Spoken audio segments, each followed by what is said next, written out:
Welcome back to a journal with me video on my channel. It's been ages since I've shared a journal with me video. I'm really just kind of getting back into the groove of everything since my kids have returned to school.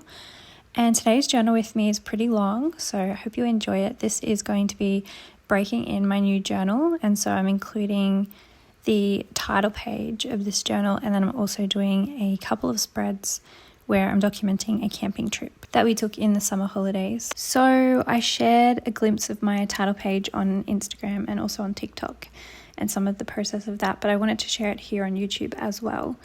And all I wanted to do for my title page was include a recent photo of myself.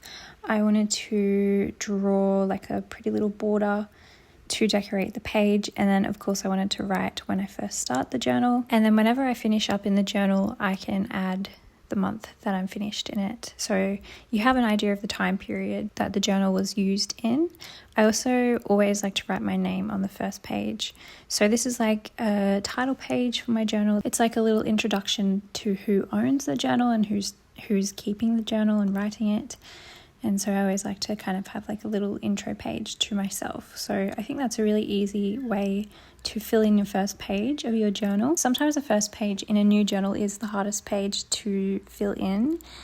And I find that this is a really easy and fun way to do that. But if you do feel a little bit intimidated, you can always leave the first page blank, and then you can come back later on once you've worked in the journal and you can fill it in when you're feeling comfortable. So sometimes I like to do it that way as well. It just depends on how I'm feeling. I was really eager to do some journaling, and I've only done the one spread that I'm going to be sharing in this video so far in my journal, and so far it's chronological because I did the first few pages of the journal, so I didn't leave any space. But usually I won't even work chronologically. I'll just skip around in my journal and pick a page, but because this journal has a lot of plain pages, I don't so much need to do that, because a lot of the times with my other journals they would be filled with patterned papers and pretty papers, and so whenever I was journaling I'd go in and I'd pick a page that kind of suits whatever I want to journal about, something that goes with my journaling, some kind of theme or pattern or colour. Whereas this journal I've got a lot more plain pages in here, and the reason that I have so many more plain pages compared to usual is because I really want to encourage and nurture my artistic side, my creativity. And I feel like at this point in time, I am really comfortable with filling up a journal and doing collagey stuff and cutting out papers and doing lots of gluing and lots of photos and all of that stuff. It's very comfortable. I also do some writing and I'm pretty comfortable with that. But I really wanted to challenge myself, and I wanted to make sure I had pages that I could actually draw on and I could paint on. I touched on this in my last video, the journal flip through of this journal. I always have the intention and the desire to have more time to draw and more time to paint, because it's something that I also really love to do. But I found that having that intention and that desire is just not enough. You actually have to carve out the time to do it. And I think that for me, because I am quite busy, I do have kids, we're all busy, but I've got kids. I've also trying to run a small business where I'm making journals and I'm creating some content, and so it doesn't leave a whole lot of extra time for drawing and painting. So I think for me the only way that I can actually prioritize that and create time to do that is to intertwine my journaling and my art making by doing more drawing and painting in my journaling, and also trying to incorporate more painting and arty stuff into my journal making as well. So I already kind of do that a little bit, and I already do that in the form of creating digital kits. All the digital kits that I have in my shop, or almost all the digital kits that I have in my shop, are all created by me drawing, so drawing on Procreate and creating repeat patterns and all of that. So I already do that a little bit, but I really want to nurture and encourage that even more. So that's some of my intentions and my goals, my own personal goals for this year. So I hope that this journal will help me to explore that a little bit better.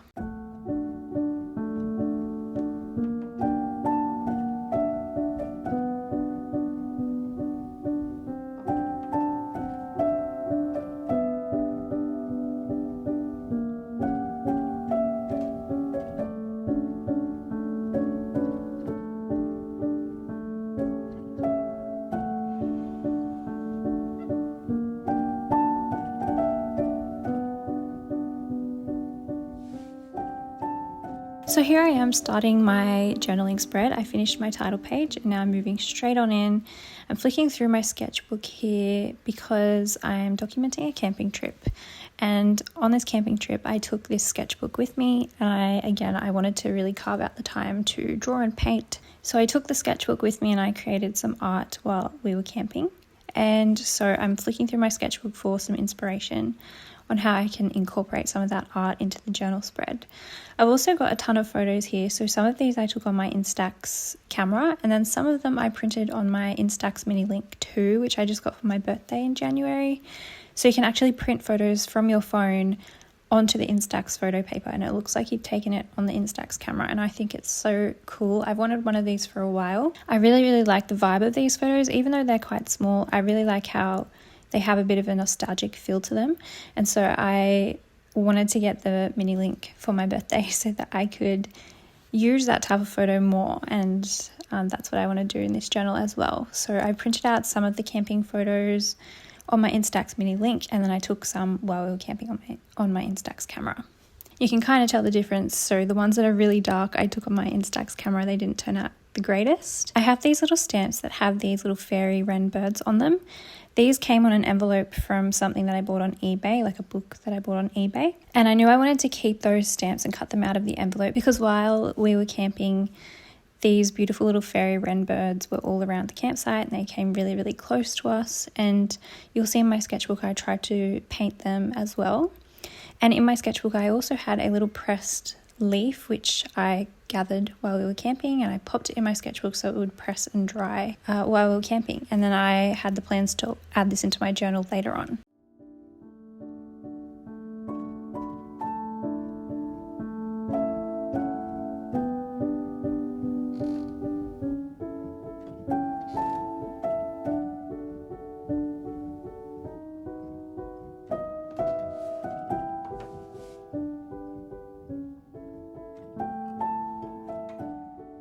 On the back of one of my Instax photos, I also have a little sticker, like a little price tag sticker from an op shop that we went to. So where we camped is a really beautiful spot, and there's a op shop not too far, maybe like 10-15 minute drive. So we stopped there one of the days, and so I kept a little price sticker from something that we'd bought there. And the way that I kept it was to stick it on the back of the Instax photo so that it would stay sticky. In addition to that, I also have a little written list that my son wrote. This was like his camping checklist. So he wrote a list of all the things that he wanted to bring camping so that he wouldn't forget. And it was just so cute, some of the things that they put on their list and the handwriting. So I kept that to include in the journal as well. On the first page, I'm just working out how I can attach all of the photos, which sort of layout will look nice without it looking too photo heavy, and leaving room to add some art and some writing. And so you see me here just kind of collaging things and layering things. And I'm also leaving a lot of blank space so that I can fill that in later on. And I decided to glue those press leaves down with some PVA glue so that will dry clear. And so I'm just going to leave that for now and do that a little bit later on in this journal with me because I wanted to leave myself a bit of drying time. I'm working across a few pages as well because, as I said, I want to make sure I'm leaving room to actually paint in here on these pages. And so I didn't want to kind of try and cram everything onto the same spread. I'm spreading it out. I'm leaving myself some blank white space to fill in with pens and paints and pencil. So I added that little list that my son had written as its own page, just with washi tape into the center of the page. And I'm just working out where everything else is going to stick. So I've got a couple of photos on the next page. I stuck down the little $2 price sticker, and then I'm going to start working with this little leaf. So I did cut the leaf down because I felt like it was just maybe a little bit big. And then I thought I may as well just use both pieces of it. I'm not going to throw away the last little end piece of it that I trimmed off. I'll just stick that on a different page. And this is actually where I realized I accidentally left a complete blank spread in between. I didn't mean to do that, but it works out fine in the end. It just meant that I had to add a few more things in the center page here so that it would all go together, because I didn't want to have a gap in between this journaling. So it made my journaling a little bit longer than I initially intended, but it worked out perfectly because I ended up needing all of that extra room anyway. This is a cute little piece that I'd cut out of a children's book a long time ago. Finally felt like I had somewhere to stick it down in my journal. It's just a picture of a family kind of hiking through the woods. And so I stuck that on that center page, and then I'm going back to those little leaves and I'm going to glue them down with the PVA glue.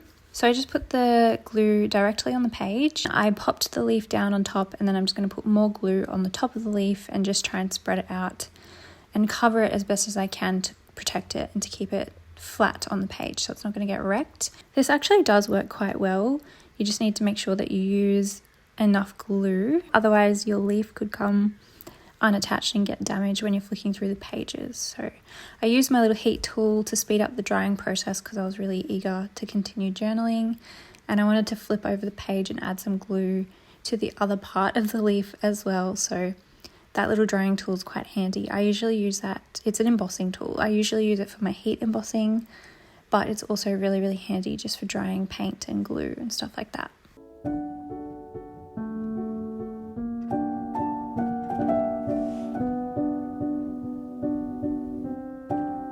So here I am repeating the same steps with the glue, just trying to get it underneath the leaf and then popping some more glue over the top. And this glue goes on white, but it dries clear and it's quite strong. So this worked really, really well for attaching those leaves.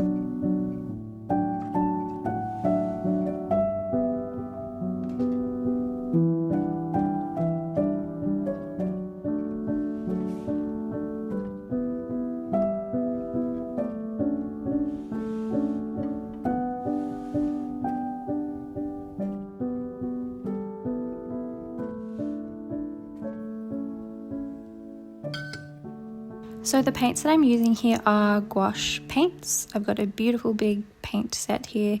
It's got lots of beautiful colours, and then I've just pulled out some different little paint brushes, and I've got 2 little cups of water so that I can keep my water pretty clear. And I'm just going to start painting, and like I said, I'm going to take inspiration from the sketchbook. So I have the sketchbook open on my desk, and I'm looking at the way that I've painted the trees, and I'm just kind of remembering what everything looked like. I'm using those sketchbooks as a reference for the place that we went to. I'm also looking at the photos, and I'm taking elements that I liked from those artwork, and I'm trying to recreate the things that I like in my sketchbook. So I'm just doing some pretty simple trees here. The place that we camped, there's a beautiful little creek to swim in. It's a beautiful freshwater creek. You can take your dogs there, so we brought our dog with us, and there's also lots of beautiful trees all around, which gave me a little bit of anxiety while we were camping. I was quite worried that a tree was going to come down on the tent. I know you'd have to be pretty unlucky for that to happen, but I've heard of it happening before, and so I was a little bit anxious about that. But the place that we camped, there's not a whole lot of room to get away from the trees, but it's a really beautiful campground, and it was really, really nice to get away for a few days. So you see me here just going in and painting some little trees and rocks around the page. I'm kind of trying to add them in a way where it's framing what I've already got on the page, and then I'm thinking about the places that I can add journaling later on as well. So I'm thinking that this painting is going to frame my journaling. It's also just, going to frame the page. It's going to decorate the page. It's going to give a bit of a border, and it's also going to prompt memories for me and remember the campground where we stayed. So I'm trying to capture how it looked to me and represent it in my painting.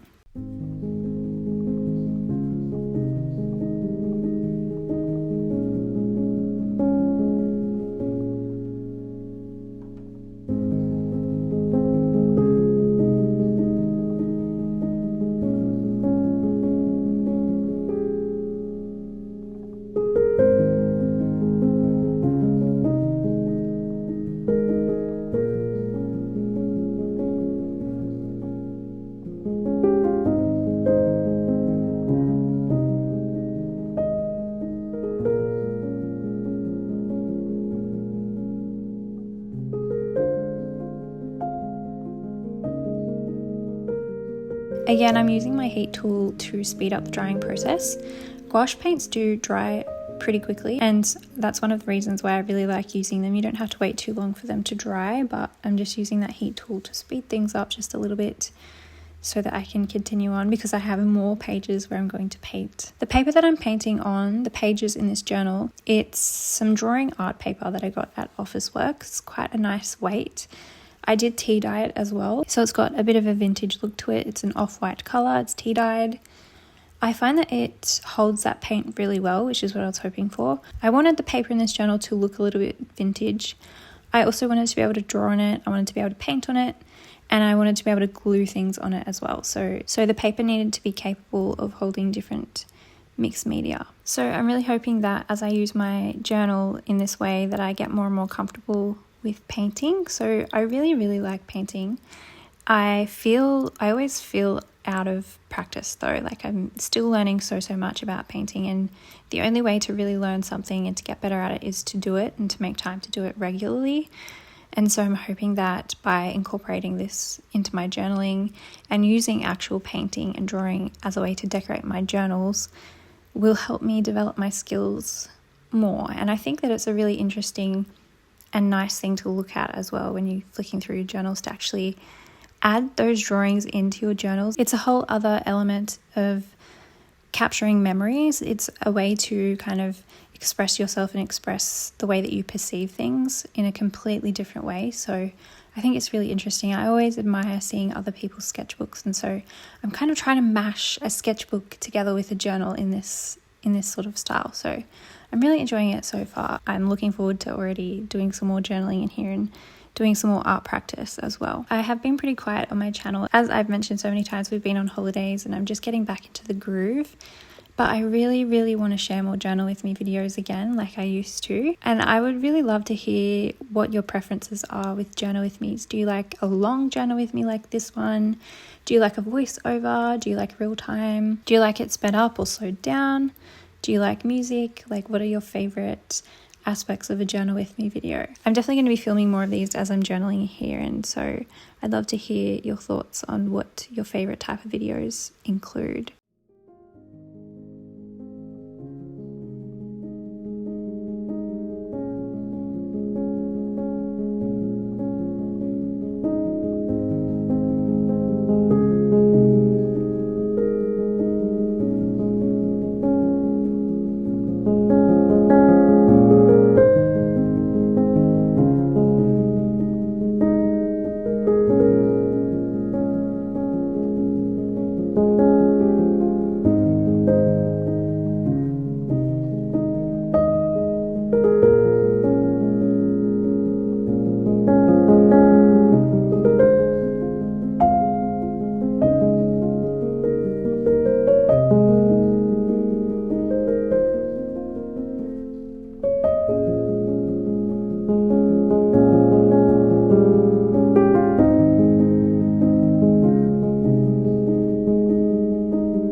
Once I finished painting and I dried the pages, I'm just going in with some journaling.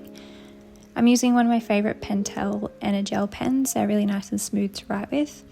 And I'm just writing in all the blank spaces that I left, so in between the painting and around the things that I'd glued to the page. And I'm just journaling directly on the pages as well. I'm not gluing down any paper to write on top of. It was lucky that I had skipped that page in the middle because I ended up needing it for all of my written journaling. I think I had a little bit more to say than I had thought initially, so it worked out well that I had that extra space.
So just finishing up the writing on my page, labeling things, adding the journaling in. I've done quite a few pages of writing.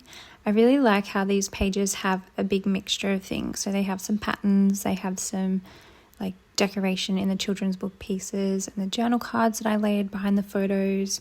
They've got photos, they've got writing, they've got drawing, they've got painting. So it's got a nice variety of things. I've also got the pressed flowers. I've also got the stamps that I gathered off that envelope. And so it's just got lots of different elements from lots of different places. And then they come together and they create a really nice spread, because this spread, for me, it captures the memories and it helps me to remember our time. So with all of those things working together and creating a page that holds a lot of memory and a lot of meaning to me. So I really, really like how it turned out, and I really, really enjoyed the process of putting it together as well. If you enjoyed this journal with me, I would appreciate it so much if you would pop a little thumbs up on this video, or just let me know down in the comments that you enjoyed it and that you want to see more like this. This video is probably twice as long as my normal journal with me videos, and I would love to know if you like it at this length, or if it's too long, please let me know. But yeah, thank you so much for stopping by my channel today. I hope you enjoyed this one today, guys, and I'll see you again very, very soon.